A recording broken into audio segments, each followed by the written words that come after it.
திருவண்ணாமலை அண்ணாமலையார் கோவிலில் ஆன்மீக பாடகி அருட்செல்வி தியா பக்தி பாடல் பாடி மனமுருகி சாமி தரிசனம் செய்தார். முன்னதாக கோவிலில் உள்ள சம்பந்த விநாயகர் தரிசனம் செய்த அவர் தொடர்ந்து அண்ணாமலை உடனாகிய உண்ணாமுலை அம்மனை தரிசனம் செய்தார்.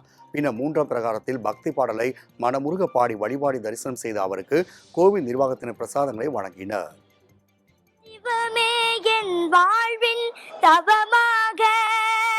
புலனைந்தும் எந்தன் வசமாக புரிந்தேனே யோகம் பணிவாக நீலகண்டன் காலகண்டன் திருபடி காளி மாலை ஏற்றுகின்ற தவமுன் மீண்டும் மீண்டும் வேள்வி செய்து முறையொடு யாண்டும் இங்கு வேண்டுகின்ற வரம் கொடு ஐந்தெழுத்தில் வாழும் இந்த தேவா ஐமுகத்து தீபம் ஏற்றவா.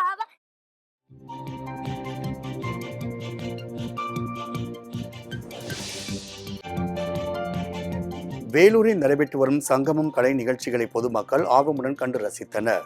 கோட்டை மைதானத்தில் கலை பண்பாட்டுத்துறை சார்பில் நடத்தப்பட்ட வேலூர் சங்கமம் நம்ம ஊர் திருவிழா நிகழ்ச்சியை ஆட்சியர் சுப்புலட்சுமி தொடங்கி வைத்தார். இதனையடுத்து நடைபெற்ற நையாண்டி மேளம், கரகம், மலர் கம்பம், பன்முகப்பறை, தப்பாட்டம், தெருக்கூத்து, கொக்கிலிக்கட்டை ஆட்டம் உள்ளிட்ட பல நிகழ்ச்சிகளை சட்டமன்ற உறுப்பினர் கார்த்திகேயன், மேயர் சுஜாதா, கலை பண்பாட்டுத்துறை இயக்குநர் வளர்மதி மற்றும் ஏராளமான பொதுமக்கள் கண்டுகளித்தனர்.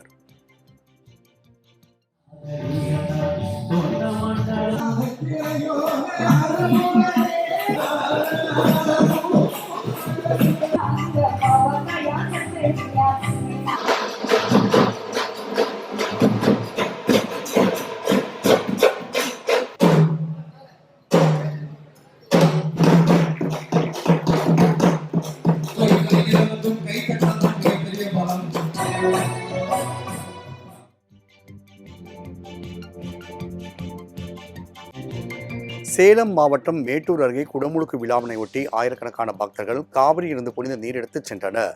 சந்தைதானம்பட்டியில் அமைந்துள்ள அரண்மனை கட்டமனை மாரியம்மன் கோவில் குடமுழுக்கு விழாவிற்காக காவிரி ஆற்றில் கோபூஜை நடத்தப்பட்டது. பின்னர் ஆயிரக்கணக்கான பெண்கள் மேலதானங்கள் முழங்க புனித குடங்களை ஊர்வலமாக எடுத்துச் சென்று கோவிலை அடைந்தனர்.